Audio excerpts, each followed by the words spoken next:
now starting. Welcome to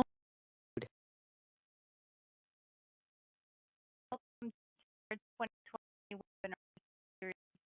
This year's webinar series will focus on insurance.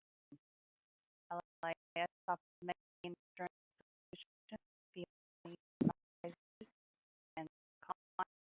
We understand that with many options come many questions.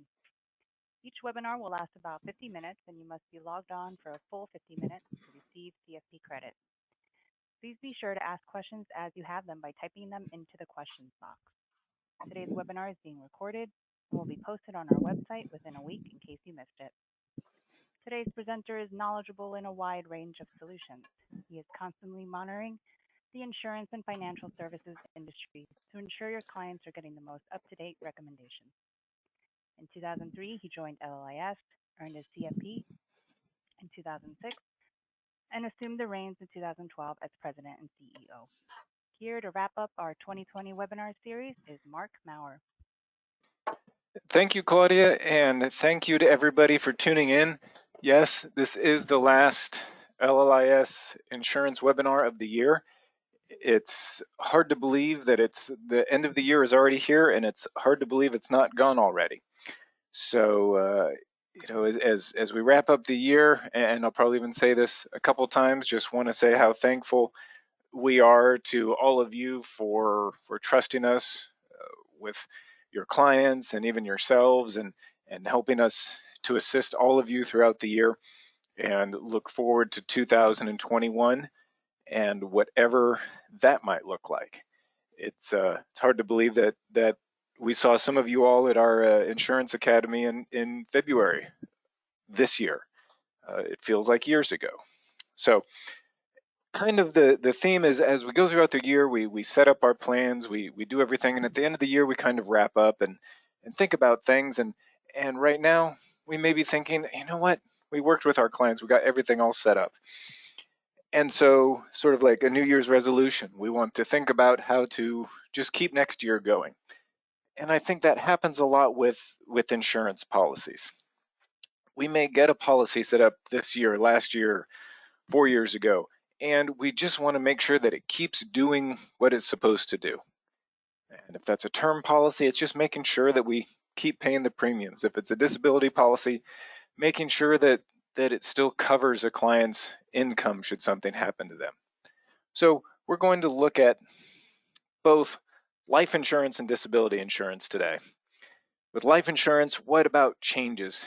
Because you get that policy for your clients, you recommend that term policy, but maybe something happens, they get divorced, they have kids, they establish trusts. How do we go through some of those changes and make sure that they're all set up correctly? And for disability coverage, again, I touched on this, increases. Hopefully, and right now, clients' incomes may or may not be going up, but they might. Hopefully, if nothing else, they're just staying steady. So how do we monitor their disability policies to make sure that they're keeping up with your clients? So what are some of those life changes that sometimes come about where we want to review life insurance policies? Well, life changes, especially something like a wedding, getting married. When you're young, you're engaged, maybe even if you're old and you're engaged. But when you aren't married, don't have any joint assets, there's not a huge amount of need for life insurance. If something were to happen to one of the not yet married people, the other one might go on their way and find a different person or go back to work. It's a lot. There's not as much of a need for life insurance as when you start having kids and have those joint shared assets. But sometimes when we look at these life changes, we review policies for clients and advisors regularly where the client got a life insurance policy. Maybe it was through work, maybe it was through a friend right out of college, and they've still named their mom or dad as the beneficiary. Well, you know what? They're about to get married. It's time to look at some of those changes when looking at beneficiaries of life insurance policies. And then maybe divorce. Is it time to change the beneficiaries? Now, Here we don't know if this is the reason for or the aftermath of the divorce, but either way, maybe something has changed where now maybe we don't want to name an ex-spouse anymore and we want to name our kids if they're old enough. Of course, losing a beneficiary, maybe a spouse is named as a primary beneficiary and unfortunately something happens to that spouse. How do we, you can set up policies so that they have contingent beneficiaries. If the primary beneficiary is no longer alive, the life insurance flows to the next layer of beneficiaries, or there are other options and other ideas there, changing things when that happens. And then having kids. I think that's always the big reason for a lot of life insurance. As soon as you have these little tiny people who are dependent on you for the next 18 plus years, and reliant on your income, there's a really big need. So those are the ways that some of the things that life changes where we want to look at beneficiaries.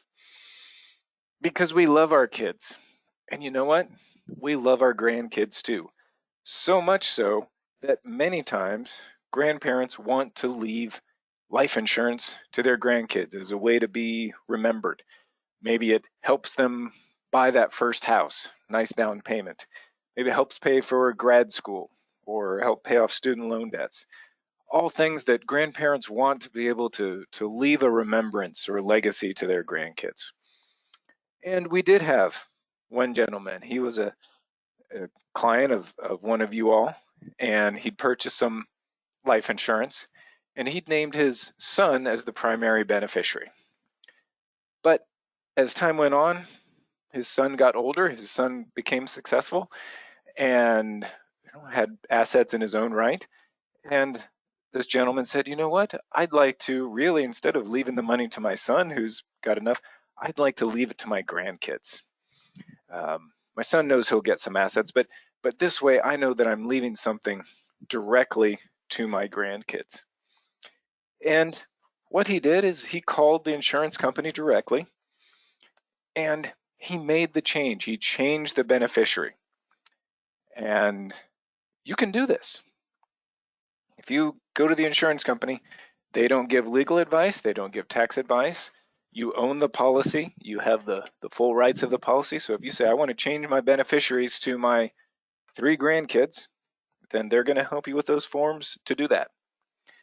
So that's what he did.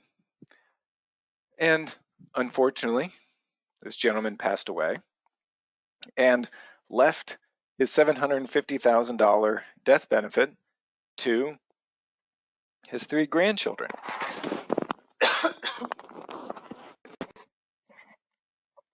So what happened? There they are, the 3 grandkids. So 1/3 of $750,000 is $250,000. When he passed away, the oldest grandchild received $250,000, 1/3 share of that life insurance. The second oldest grandchild received $250,000. You all can probably imagine that at this point, it doesn't all work out nice and easily because then there really wouldn't be much to talk about. The youngest grandchild was under age 18. And because when you're under 18, you're not a majority, you can't sign legal contracts, you can't open bank accounts. So the insurance company was unable to pay the money to this 3rd grandchild. The insurance company sent letters regularly trying to get help from the other 2 grandchildren. Was there a guardian, somebody was helping with the finances for this minor? And what happened was they really didn't get any help from anybody. So what was happening? That $250,000 was sitting with the insurance company, and those little plus dollar signs there means that it's sitting there earning interest. So it actually earns interest from the date of death. So it took about 1.5 years, but eventually the life insurance was paid out to that 3rd grandchild with interest. not because they really did anything, but because he reached the age of majority. So Grandpa's goals were met, just maybe not in the smoothest way that was possible. So what are some other ways to set up life insurance instead of naming children? Because that's really, I think we all want to do that. I'll name my spouse. If my spouse isn't alive, I'm going to name my kids. My kids are 9 and 11. It's not going to work. So what are other options to make sure my overall goal of leaving the money to my kids happens if I don't actually leave it to them technically? So one, you can set up the UTMA and UGMA designations as a beneficiary, which it's a very long wording usually, but it pretty much says that there's a custodian who's going to manage this money for a minor child. And there might be some other language about age of majority and all those other things, but at the base level, it says we're going to pay the money so that James Smith can manage the money for his 3 nephews and nieces, whatever it might be. But it creates that conduit so that the money can be available to use, not necessarily by the child, but for that minor child. You can leave it to your estate. And so I might have my spouse as my primary beneficiary, and then I may name my estate as my contingent beneficiary. It's not necessarily the cleanest option, but again, it creates a conduit. It creates a place for that money to go. So now it goes into my estate because, and hopefully most of your clients have wills. The money goes into the estate. It's managed through, goes through probate, which is usually not ideal, but whoever the guardian, the trustee is, the executor of the will, the estate, the money goes into the estate and the executor can then divvy it out, dole it out, however it works. It's just helpful in order to have that set up that way with minor children. And then probably the most complete answer would be a trust, because trusts are entities. There's a trustee who has control over it. Trusts don't die when the insured dies, the parent dies. Trust can technically live forever. And you have a trustee who manages the finances. You can even have a trustee for finances and a guardian to care for the child, and maybe they're the same, maybe they're working in tandem. But all of these are options so that you don't have, because if you don't use one of these, then you're going to have this happen at claims time. And you're just going to have unhappy people. So lots of ways to set it up that this doesn't happen. I giggle every time I see this picture. And again, don't forget, if anyone has any questions about this, even if they're kind of off topic, this is the last webinar of the year. If you have things that you've just been wanting to know about insurance, well, I don't know what that says about you, but I'm happy to answer any questions about this, other insurance things. So just type them in the question box there if you'd like to have questions answered. And that gave another extra second or two to look at the fun picture. Okay, so there we talked about a little bit about beneficiaries, when to review those, and issues that might come up when we name minor children. Here we talk about owners, insureds, and beneficiaries. And here's Sally. She owns Sally's Cafe. She's really good at food, cooking food. She's not all that creative when it comes to restaurant names. So Sally owns Sally's Cafe. And what she wanted to do was she wanted to have her business pay for life insurance premiums. And so without contacting us, without contacting you, she set up her life insurance so that the Sally's Cafe is the owner of this policy and is paying the premiums. Sally is the insured, and she named her husband as the beneficiary. So from the owner and insured part, it looks sort of like a buy-sell. It looks like a key person, but the business is paying for something and she gets to name the beneficiary. This is pretty big no-no as far as in life insurance goes. In one way, she really should be recognizing the cost of that insurance as income and paying some tax on it, because basically the business is paying for something that she has direct control over in naming her beneficiary. Or what could happen, unfortunately, at claims time is that the IRS can consider that payout being basically owned by the business goes to the beneficiary, not tax-free, but can be taxable. Again, not anything that anybody really wants to find out after the fact. So that is actually that scenario where the owner, insured, and beneficiary are three separate entities, sometimes called the Goodman triangle or the unholy trinity. The unholy trinity sounds much scarier and bigger. The Goodman triangle just sounds like Scrabble or just some game you might play. But the Goodman triangle, because it's a court case based on Goodman. I don't remember if it was Mr. or Mrs., but one of the Goodmans. That says the IRS says when the owner, the insured, and beneficiary are all different people. When the insured dies, effectively you have the owner giving something to the beneficiary. In this case, when it was a business, it's not tax-free life insurance. It can be considered taxable income to the beneficiary. If the owner here was just another person, and let's say it's dad. Dad owns a policy on his daughter, and daughter names her husband as a beneficiary. If the daughter dies, the IRS can consider that dad made a taxable or made a gift to the husband. Another thing you don't want to do accidentally. So how do we fix this triangle? So to fix the unholy trinity, which again, really, it sounds so scary. It sounds like something out of the Lord of the Rings or Harry Potter. The unholy trinity, we make two the same. Make two what the same?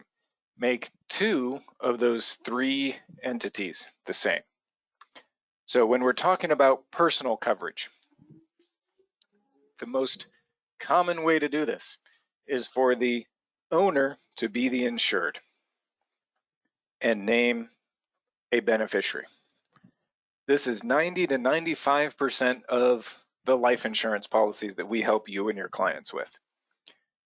Your client is the owner of his or her own life insurance policy, and he or she names his or her spouse. There's no three parties. That is what it is. That works 100% of the time. In a business scenario or a trust scenario, because the business doesn't die with the insured or the trust doesn't die with the insured, we make the owner and the beneficiary the same entity, and the insured is, well, the insured. So in this case, with Sally's Cafe, the cafe would own the life insurance policy and be the beneficiary of the policy. Now, it still doesn't get the money to the husband tax-free, but it goes into it's properly structured. It still may have to pay him that value as taxable income, but the IRS doesn't get all scared and interested in it. Or if it was a trust, say your clients have trusts set up and maybe they have those minor children and don't want to name their minor children as beneficiaries of the policies. They set up so that the Steve Smith Revocable Trust is the owner of a life insurance policy on Steve Smith, and the beneficiary is the Steve Smith Revocable Trust. So when Steve Smith passes away, that life insurance goes right into Steve Smith's trust, and then the trustee has that money available to pay for health, education, maintenance, and support of Mrs. Smith or the Smith children. So both of those things, either one of those scenarios, options, fixes this potential tax time bomb.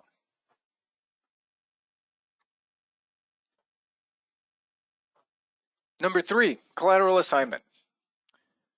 We help your clients fairly regularly with life insurance policies that they have to take out as part of a bank loan.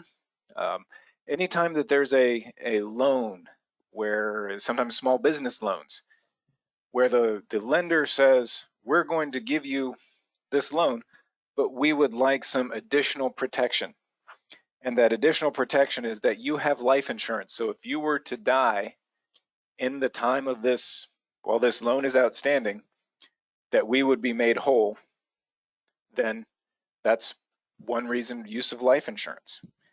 There's a monetary loss at somebody's death, so we use life insurance to do that.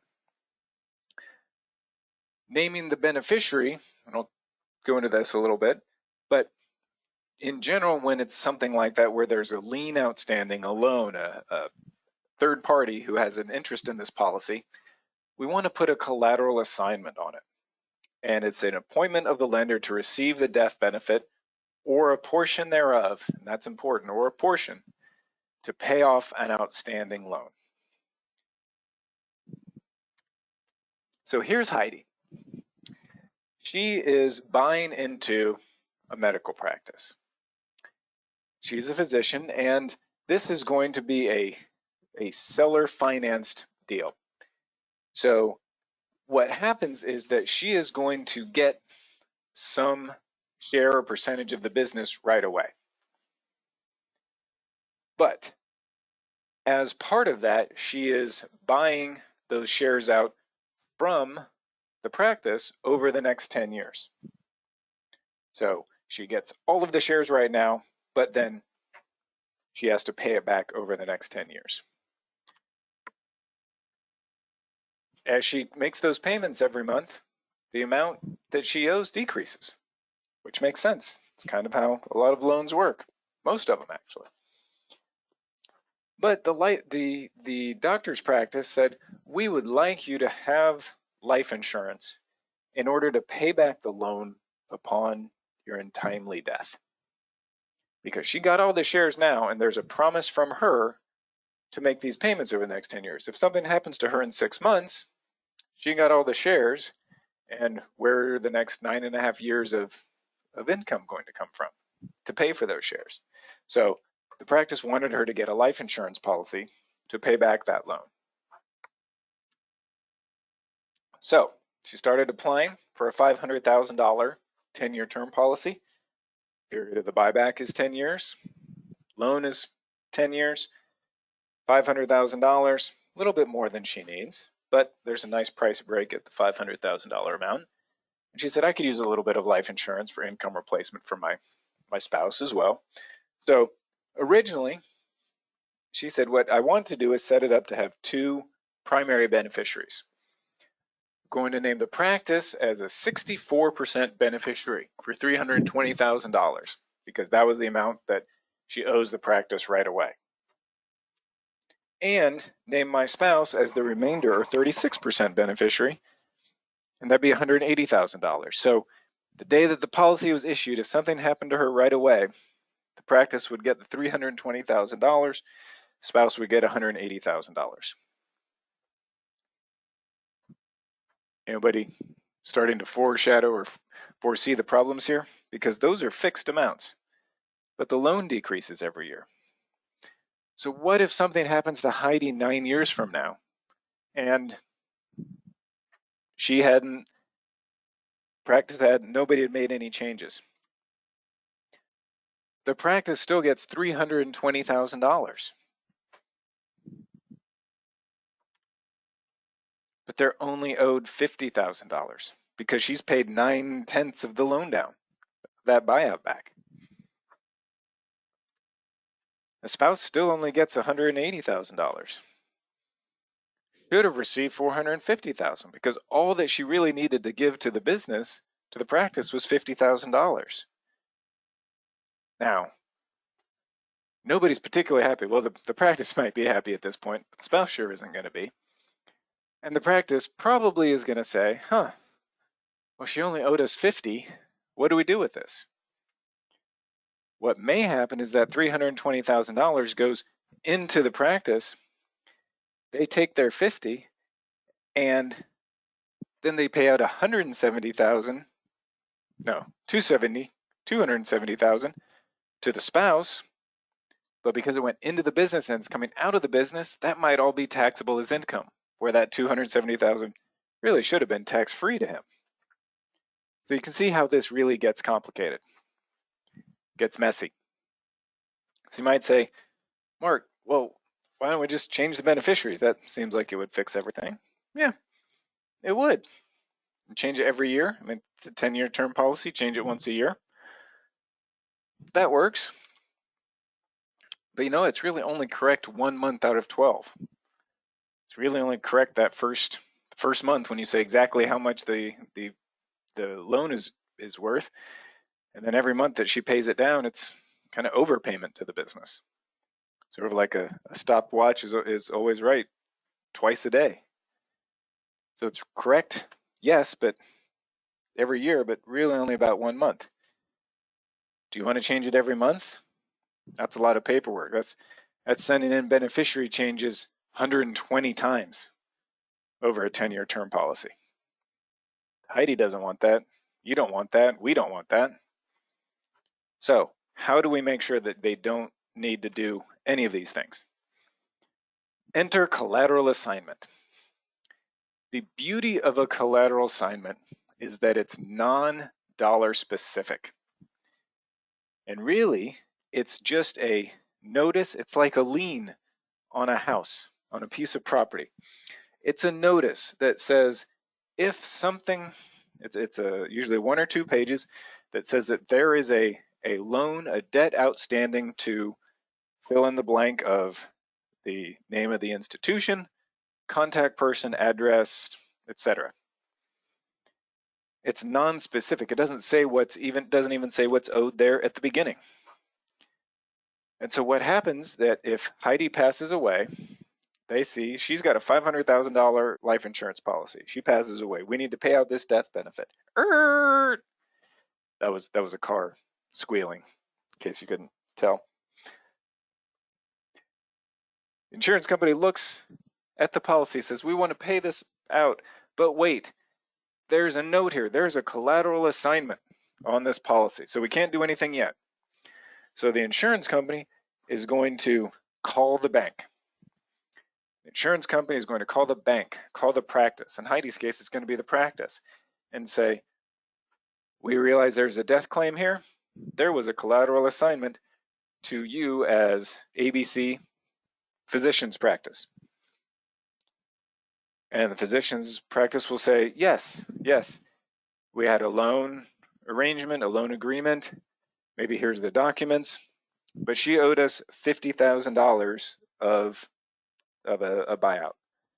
The insurance company is going to say, great, we're going to send you $50,000 and we're going to send the remainder to the beneficiary. So in this case, the spouse does get that $450,000 tax-free. What's so nice about that is because it's non-dollar specific, it adjusts as time goes on. Whenever something happens to her, the insurance company contacts the lender and says how much is owed as of today. And so as time goes on and it's reducing down, the amount that goes to the lender reduces, the remainder that goes to the spouse increases. And this can be removed. Even if she pays off the loan in 5 years, if there's a lien or if there's the collateral assignment and she passes away, the insurance company is going to, wait for it, get ready to pay the death claim, say, wait, there's a collateral assignment. We need to contact the practice. They reach out to the practice. The practice reaches back out to them and says, she doesn't owe us anything. The insurance company says, great, we'll put that on file and we'll pay the spouse $500,000. But that took some time, a couple days, couple weeks, who knows? So if the loan is no longer there and the collateral assignment is still there, all of those things happen. The spouse eventually gets the $500,000. But there's a release, a removal of the collateral assignment. So if she pays it off early, it behooves everybody to get a form that says, from the practice, from the bank, that says, yes, the debt has been paid. I no longer have a claim on this policy, so that if something happened to her, the insurance company looks at the policy, doesn't see anything, pays the spouse right away. Still automatically pays the death benefit or whatever that remainder death benefit is to the beneficiary if the loan is paid off. I forgot to mention this part. You never name, in this with the collateral assignment, they never actually name the practice or the bank as the beneficiary. The spouse is 100% beneficiary, which basically means the spouse gets 100% of what the policy is, minus any lien or loan that goes to the practice or the bank. So the spouse is 100% beneficiary, which means they get 100% of everything minus that lien.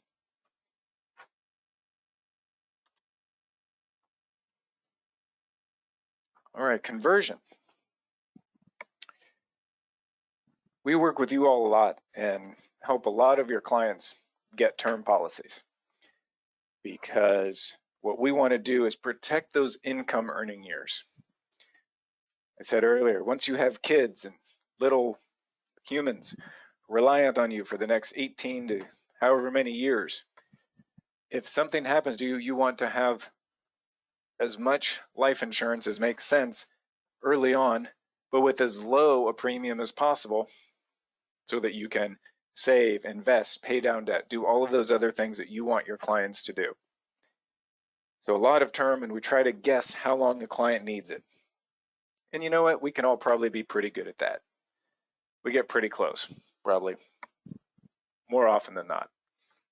But we're not perfect, we're not infallible, and so there may be times where we think a client only needs a coverage for the next 10 or 15 years, but maybe they need it longer. And maybe there's a point in time where client says, you know what, I've had this coverage for the last 15, 20, even 30 years.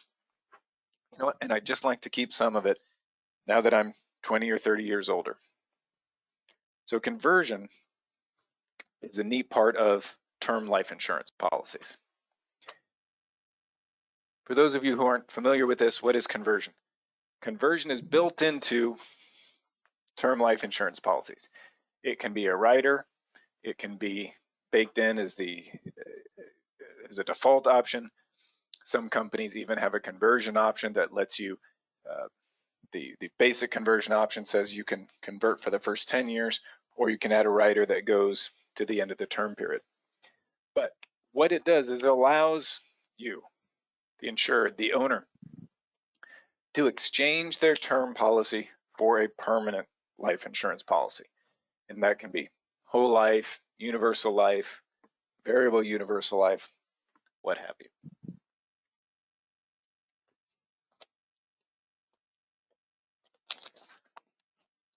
The key, what makes conversion important, is that there's no underwriting, no health questions. And it's the same approval category as the term policy. So this is where conversion is super valuable. If someone's got a term policy 20 years ago and they're still a super preferred and want new life insurance, then conversion may not have a lot of value to them. Because we're looking at the client, they got a policy when they were 35, 40, and now we're looking at them at their age at the time of conversion. And that can be 65, 70, 75, the end of the term period. Because Steven Tyler, Mickey Rourke, Ozzy Osbourne. You know what? When they were 35, 30, 40, you know what? We all looked a little bit different. We all looked pretty good. So, you know what? As we get closer to 65, 70, 75, you know, the ability to get a new life insurance policy based on how I looked back then compared to how I look now, that's valuable.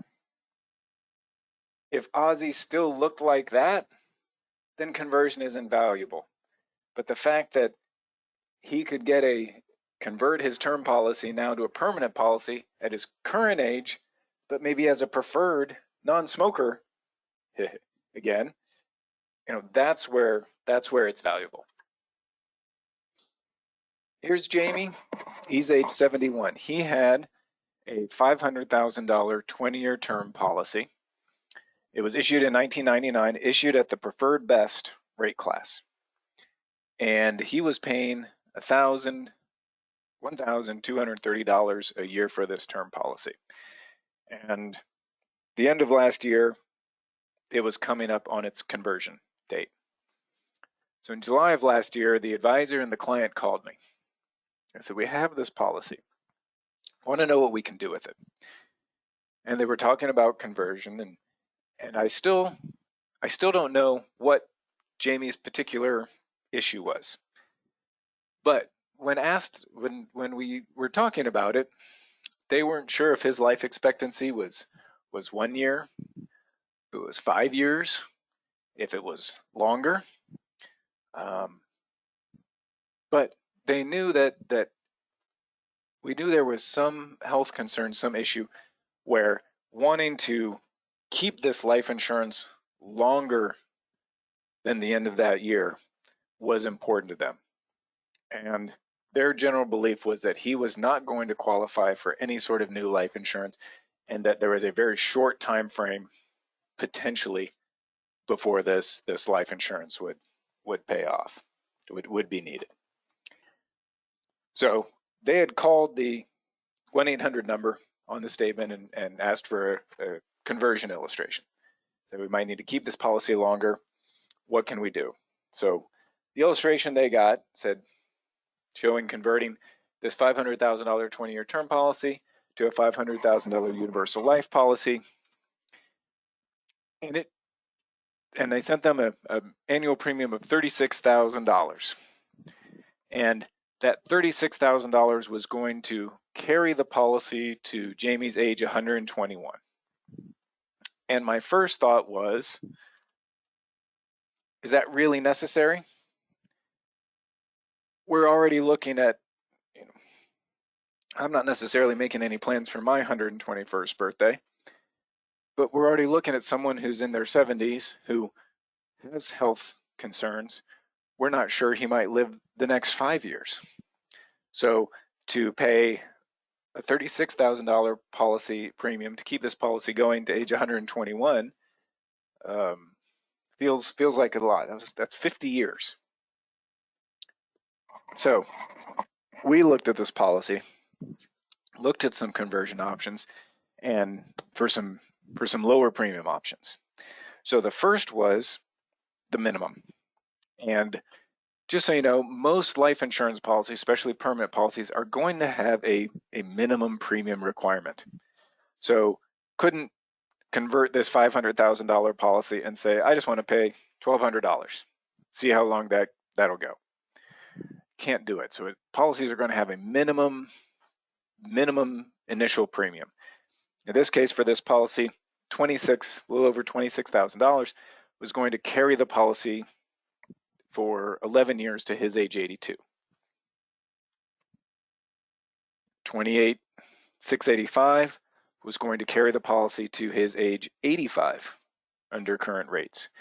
$32,937 carry to age 90 under current rates. So these were instead of the $36,000 that they'd shown originally, we tried to work in some lower premium options that maybe fit his potential need better. So the final decision was that they decided to go with the 28,685 premium. Not the absolute lowest, but that middle. Potentially carry him to age 85, and he's 71 now. They're not sure about the next year. They're not sure about the next 5 years. He's 71. This carries 14 years to his age 85. And I think we can all think of people who never made it to age 85. So it may not be that too long, maybe all they need. If we look at the IRR, and you may look at this and say that $28,000, that's a really large premium, and that's correct. But let's say they converted that policy for $28,000 and he did pass away within a year. Then his spouse would have gotten $500,000 income tax free. Now, I don't know what the IRR on that is, but that's huge. If it was 5 years, they'd paid premiums for $28,000 and gotten $500,000 tax free. It's a 65% IRR, 65% tax free IRR. We go out to 84, 4 3/4, 85, a little over 3, tax free. So while it's not, it may feel a little morbid to look at it as a rate of return scenario, the life insurance is a financial instrument. And if somebody knows they have 1 or 2 years to live and can pay $28,000 for 2 years to get $500,000 to a spouse, that's an amazing rate of return. So what did they actually, what is a normal life expectancy for male age 71? It's at age 84. 4 3/4 rate of return for a normal life expectancy, and his is much shorter. Got some questions coming in. What's the difference between guaranteed and projected? Good question. Any universal life insurance policy is going to have guaranteed rates, which are the maximum cost of insurance that they can charge by the contract, and some guaranteed minimum interest rate, and that might be 2%. On the current side, there are current costs of insurance. So a guaranteed cost of insurance may say we treat everybody who walks through the door the same. The current cost of insurance would say, but we're going to have lower costs for somebody because they're a non-smoker today, and may have a different interest rate. So it may have a 3.5% interest rate on the current side and a 3% on the guaranteed side. So you have your the guarantees is this, it will never be less than this, but the current says because our current interest rate may be a little bit higher than the minimums, we're expecting the policy to perform a little bit better.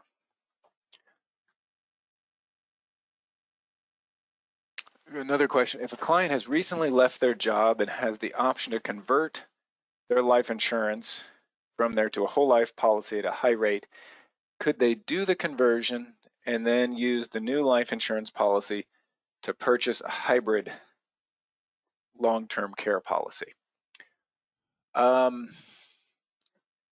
So I would say, I'll answer the question. I think if they're not in good health, the only real reason to convert coverage, and I touched on this a little bit, the only reason to convert coverage is if you don't think you're going to qualify well for new life insurance. So for this client, let me see if I can find one. So for Jamie, if he was able to go out, if he was able to qualify for Preferred Plus, again with all insurance companies, I'm guessing he could have found a lower premium, because with a conversion, you're locked into whatever insurance company you happen to have at that point. Maybe not much lower, but about the same. So the reason to convert your group coverage to a whole life plan might be because you don't think you can qualify for other rates.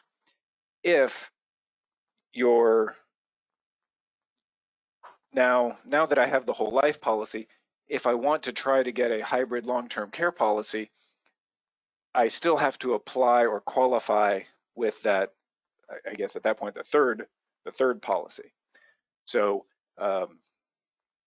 so the issue there was, if they're in poor health, you can go from the term to the whole life, but then company number 2, who has the hybrid policy, may want to ask those health questions at that point, then to see if they'd offer the coverage. So hopefully that helps. If not, let me know later after tomorrow, and maybe I could do a little bit better explanation.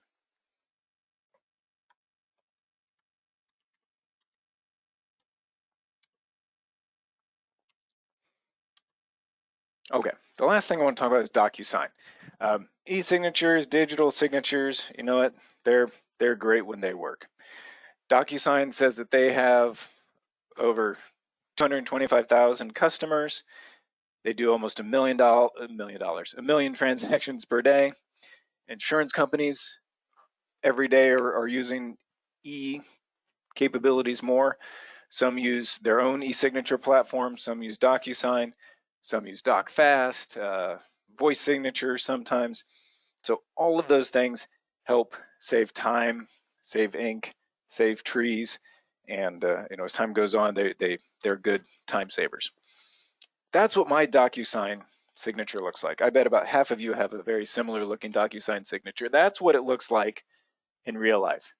The top one is if I'm trying. The bottom one is usually on page 7 of something I'm signing.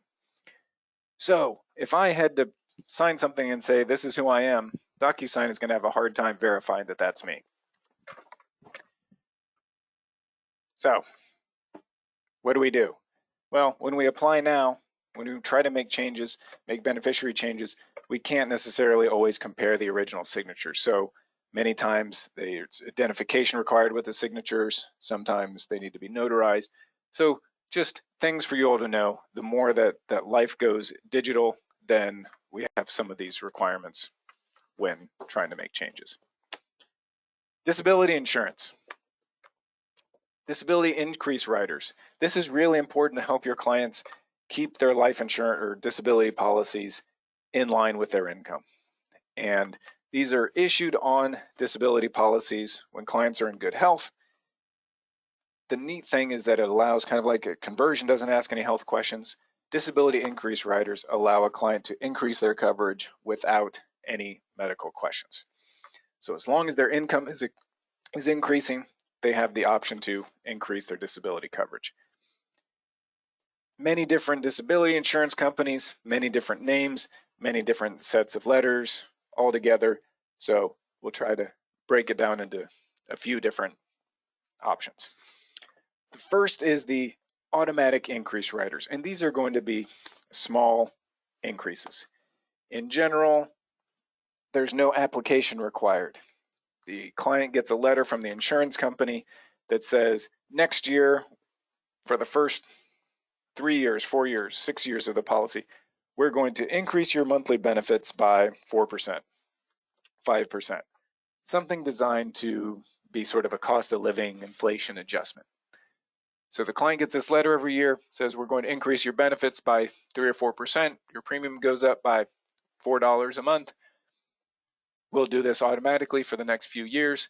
If you decide you don't want this, let us know, and we'll basically stop offering these and take it off of your policy. So these are great to have, but for clients who have big income changes, it's not really going to do much. Then we have the future increase riders, and these are larger. Unlike the automatic where nothing really had to be done, these do require an application. And there is going to be some financial underwriting because the insurance company wants to make sure that if you increase somebody's disability benefit by $1,000, $2,000, $3,000 a month, that it's financially justified. There's options to do it annually with some companies. Some companies it's every 3 years. You can choose how much to increase. And there's sort of two primary designs. One is called future increase options. That's one insurance company's name of it, but this is a stated dollar amount. So the actual policy says you have a $5,000 monthly benefit with a $3,000 FIO rider. So it specifies and limits the amount of coverage that you can increase. It has a premium to it. And when you pay for it, there's some extra flexibility. You can choose how much. You can apply for it, and the insurance company can say you're eligible for a $1,000 increase. You can say, I want $500 this year. I can decide when to purchase additional. I have the option this year, and I say, no, pass. I'll wait till next year. And how this works is when you purchase additional benefits, I take my $5,000 monthly benefit and increase it to $5,500. My $3,000 monthly benefit pool reduces down to $2,500.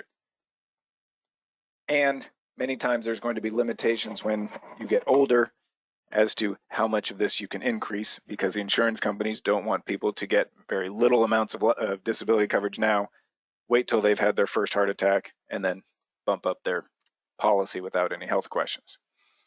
So here's Wally, $1,950 monthly benefit, $2,500 future increase pool, and was paying $89 a year for that future increase pool. And what I wanted to show here is that as he purchases additional $500 of base or the monthly benefit, that future increase pool goes down, but the cost for that rider decreases. So his overall premiums are increasing because he's increasing the amount of benefits, but the cost for that rider goes down. And by his his fifth exercise, he's used up all of his future increase. He's increased his monthly benefits by the full $2,500, and he's not paying for that rider anymore. Then there's a second kind called a benefit update.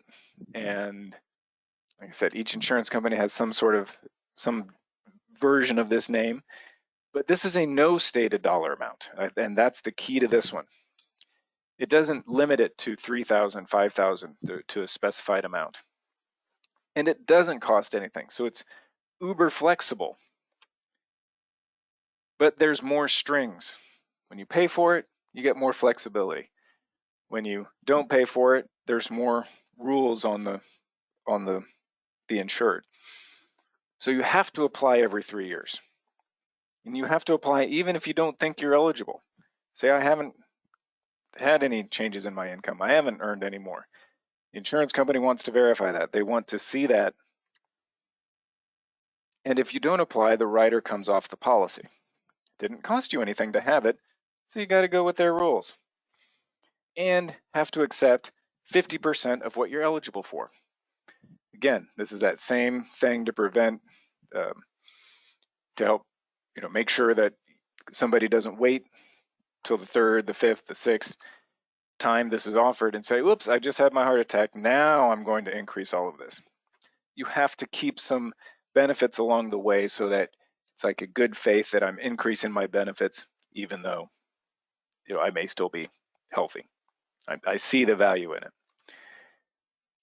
Client gets notified of these future increase options, how it works. Client says, yes, let's take a look at it. We look at some quotes, send the client an application. It's very short. Usually some kind of financial underwriting. It can just be a W-2, maybe a pay stub. Takes about 1 month. Now it obviously can be faster, but usually there's some back and forth here between all the different parties. Increase the coverage. What sometimes can take 2 or 3 months to get a policy put in place, and blood and urine and medical records and all of that. To make an increase, if the client has this rider on their policy, can be very quick. Then there's another thing called off anniversary increases. Those are all normal based on policy anniversaries. These happen and the client can initiate them. One, when they lose group coverage. That's a big one. Or if they have an increase, a really substantial increase in income, 20 to 50%, depending on the insurance company.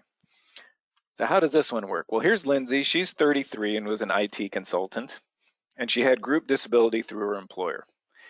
2017, she was making $180,000, had her group DI benefits. She worked with one of you. You said, Heidi or Lindsay, we need to supplement your group coverage because it's not quite enough. You're the sole breadwinner. We'll make sure you're covered. Got this disability policy with $1,800 in monthly benefits and the benefit update rider. Fast forward to next year, moved to a new firm, same income, but this new firm doesn't have the group benefits. So she contacted us. We were able to do an off anniversary, an early exercise for that benefit update rider. She was eligible for $7,000 because of the loss of group coverage. She took $3,500 to fit her budget. So important, remember I said you have to accept some amount. She took 50% of what she was eligible for, so that keeps this rider on the policy. So had she said, I only want to take 1,000, they still would have done it, but she wouldn't have been offered coverage in the future. Changes. So what are some other kinds of disability insurance policy changes we can make? We look at disability policies. There's a number of different riders that you can add to policies, and we generally look at 3 or 4 of probably 10 or 12 as ones that we think are important on a disability policy. But a client may get to a point where he says, you know what, I don't need maybe all the benefits that I had as when I was starting out. Jeremy in 2012 got an individual disability policy, had the catastrophic rider, COLA rider, residual rider, $9,525 a month. Over time, he's exercised some increases. Benefits have grown to $11,000 a month, paying about $4,000 a year. He called us and said, you know what, I've earned my income, I've saved. I don't feel like I need quite as much coverage as I have now because I've got some money in the bank. I can self-insure a little bit. So what are some ways we can look at to maybe still provide some good coverage, but bring my premium down a little bit? So we looked at this policy and through little tweaks, changed the monthly benefit a little bit, changed from 90-day elimination period to 180-day because he can self-insure that much. He decided he didn't want the catastrophic rider or the COLA rider anymore, kept the residual rider. By making those tweaks, brought the premium down 40-45%. So a tweak here, a tweak there. Jeremy was happy because he said, I don't need necessarily as much as I did in the past because now I have some more assets, more savings behind me.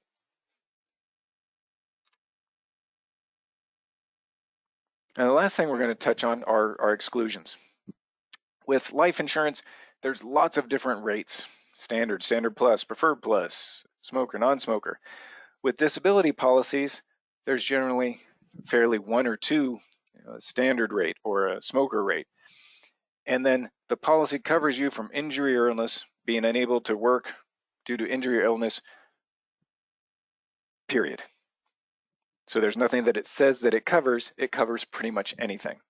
But sometimes people have current treatments for things, significant issues where the insurance company looks at those like a pre-existing condition and says, we'll cover you for everything except this thing that you're currently seeing somebody for.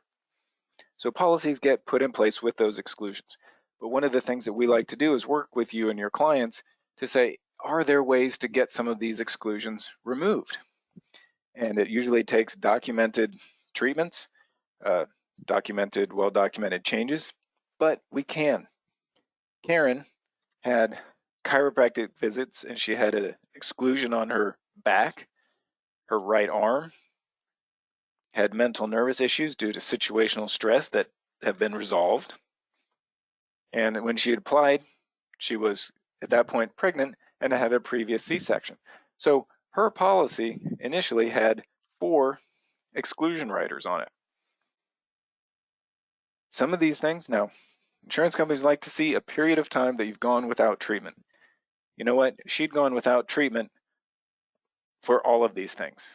So 2 years and 5 days later, we were able to submit forms, work with her and the insurance company, and her policy got all of those exclusions removed because there was favorable changes, no treatments, all four removed. Ken, he'd had an Achilles tendon exclusion and a lumbar spine exclusion for some recent treatments, but was phasing out of those. After 1 year of being treatment free, we circled back and were able to get both of those exclusions removed. And not only can it just be an exclusion, but we can help redo whole policies effectively. So Alyssa was applied for a disability policy, and she'd had some stress, and so there was a mental nervous exclusion on the policy and a 5-year benefit period. Anxiety was well controlled and was able to wean off the medications that she was taking. So after a period of time, we circled back with her. We were able to redo the policy so that now she has an age 65 benefit instead of just 5 years. She'd gone back to school, had some additional training, so we were able to actually increase her occupation class to get her a better cost per dollar on the coverage. Ramp up the own occupation coverage, add those future increase riders back onto it, and remove that mental nervous exclusion. So neat things that we can do. It's important to help us, and it's important for you all to let us know when things change in clients' lives so that we can look at things like this. Is there a way to improve their policies? Is there a way to get their coverage, in a different state or a different shape if, that's an option? So for those of you who are new to us, we're some of the top 10 things that make us different. And before I get into this, our monthly webinars, that's next year. We'll get there. Haven't figured it out yet, but stay tuned. We'll do it again next year. I thank all of you for being here today, for tuning in. Hope you all have a great holiday season, and look forward to assisting you and your clients all through next year. So 10 things that make LLIS different. I said we're going to have those webinars. We're not your competition. Our only clients are our fee-only advisors. We save advisors time and clients money by one of the main things we do is pre-underwriting to help avoid surprises. Provide client tools and advisor tools on our website. We're proud sponsors of a number of different fee-only planning networks. I really hope that I get to see many of you all at conferences next year. It's painful not to be able to see many of you in person this year, so I really hope we get to do that next year. We have specialists here in our office, or I guess some of them are there in their homes, life, disability, long-term care, annuities, and hybrids. And we help you and your clients with our APE, our advanced premium emails, our notifications of term expiration, or our notes. So just to make sure that those policies are APE, our online portal, which have tweaks and things that you all have asked for that were for the calendar of 2020, but you know what, COVID hit, so those are going to be on the board for next year. So just thank you to all of you for anything. If there's anything we can do to help through the end of this year, through next year, please don't hesitate to ask. And I thank you for all of you all. Thank you for the nice comments, and hope to have you all tune in and listen to me again next year, and hopefully get to see some of you next year. Thanks, everyone.